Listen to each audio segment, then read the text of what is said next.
एक छोटा सा स्ट्रक्चर देखो, subject plus auxiliary verb T2 plus adjective, then 2 plus V1 और V है तो वर्ब के बाद ऑब्जेक्ट लगेगा ही। और ये कैसा मैसेज देता है? ये निगेटिव मैसेज देता है, ये निगेटिव मैसेज देता है। कैसे? एग्जाम्पल से समझो। जैसे वह इतना कमज़ोर है कि वह चल नहीं सकता है, तो इसमें दो क्लॉजेज है, वह इतना कमज़ोर है, दूसरा वह चल नहीं सकता है। आप इस स्ट्रक्चर पर बनाएं और एक ही में ये सारा दोनों क्लॉजेज का मीनिंग बस यही स्ट्रक्चर दे देगा। He is too weak to walk.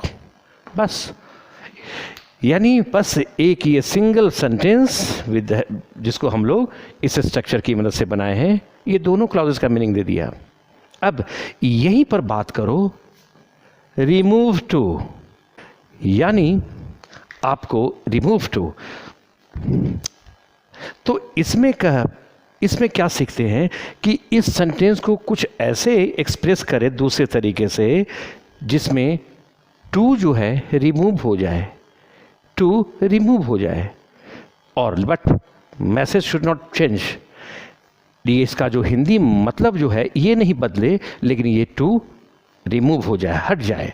तो इसको हम लोग बनाते हैं एक मदद से, एक सो दैट की मदद से, इतना सो की, ठीक, ये एक कंजंक्शन है।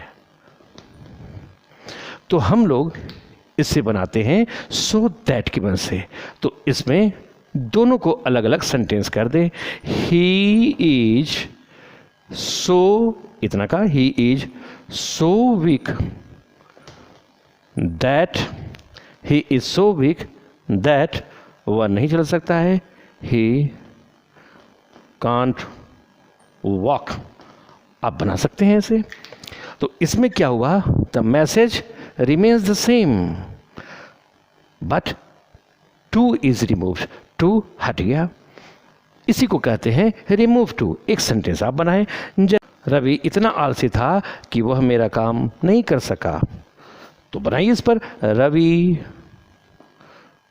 was, since it is in the past form, Ravi was too lazy to do my work, जो इस स्ट्रक्चर बनाते हैं।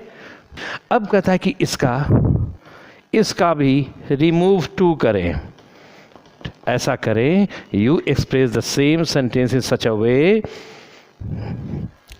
That T2 is removed but message should not change, the message should remain the same. तो क्या करोगे? Ravi was so that की मदद से बनाना है।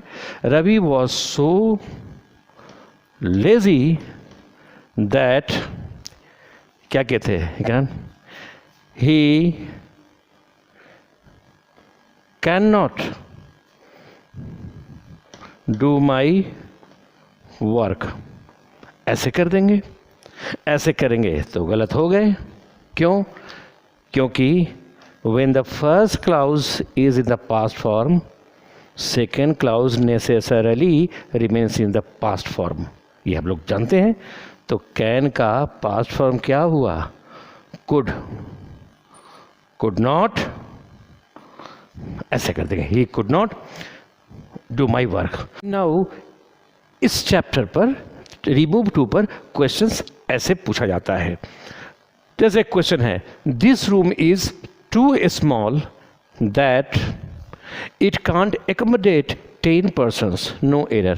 यह रूम इतना छोटा है जिसमें 10 persons नहीं रह सकते हैं, यही कहना चाह रहा है। तो आगे देखो, this room is too small, तो यहाँ पर क्या है आगे? that it can't accommodate, तो that कहाँ लगता है?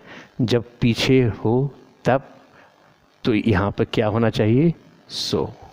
तो यही क्वेश्चंस जब हो, टू है, क्वेश्चंस अगर ऐसे पूछा था this room is too small, तो टू तो तब ना जब आगे टी ओ प्लस टू और B1 हो, ये कि यहाँ तो आगे दैट है, आगे दैट कब, जब पीछे सो रहता है, रिमूव टू में पढ़े he is so weak that he can not walk, तो आगे दैट है तो पीछे तो सो होना चाहिए, तो करो क्या, answer B portion, so small, तब आगे दैट हो जाएगा।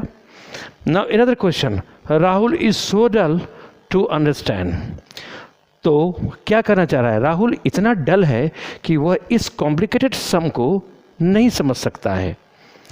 जब यहाँ पर भरवन के पहले टू लगा हुआ हो तो पीछे एडजेक्टिव के पहले क्या होना चाहिए, too, TOO, will be too dull, not so dull.